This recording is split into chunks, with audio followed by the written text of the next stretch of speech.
Let me just tell you what an honor it is for me to be here with all of you tonight and to see the concerns you show for this state. I mean, you ought to be very proud of yourselves for how much you care about your state and making your state a good state. Well, what I'm going to talk about today is very, very political. It is not partisan. It's economics. One of the reasons why it's so important to be here in Missouri today, and they mentioned it in some of the stuff here, but bottom line, you guys are not achieving what you should achieve. Your unemployment rate's way too high, your growth is way too low, your prosperity is missing. You are not sharing in the prosperity of the rest of the nation as you should. You deserve a lot better than you get. And you have in your power a way to really change the results for the state of Missouri. And if I didn't believe that, I really wouldn't be here. And if you look at those 9 states with no earned income tax and compare them with the 9 states with the highest income tax rates, the differences in economic growth over the last decade are astounding. The 9 states with no earned income tax have grown over the decade 16% more on gross state product than have those states with the highest earned income tax rate. I mean, that's a huge, huge difference there. So what I did was I took the zero income tax states all the way back to 1960.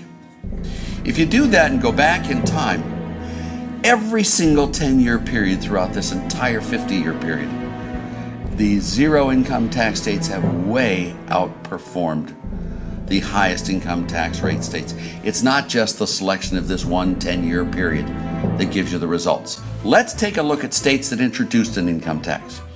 And let's ask ourselves the question, what happened to them? Because what I think you're looking at now is what happens if we play the film backwards? What happens if you take a state with an income tax and remove it? What then happens? If you look at what happened to those that put one in, you get a good picture of what would happen if you removed it by just playing the film backwards. What I did was I took the 5 years before they introduced the progressive income tax, and I looked at the total gross state product of each of those states as a share of the total U.S. gross state product. So what percentage of the U.S. economy was that state before they put in the progressive income tax? And then I looked at it recently, and what's their percentage of U.S. output now, right, the most recent time period. Shocking result. Every single one of those 11 states declined as a share of the U.S. after introducing the progressive income tax.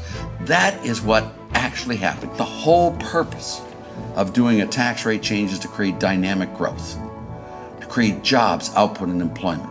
So the whole logic of a good tax structure is you want the lowest possible tax rate on the broadest possible tax base.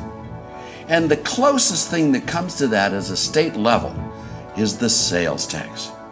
So what I did also on the 50 states is I took those states that had the highest sales tax rates, and I took those states that had the lowest sales tax rates. In other words, those states that did not use the most efficient tax and those states that use the most efficient tax. Shock, oh shock.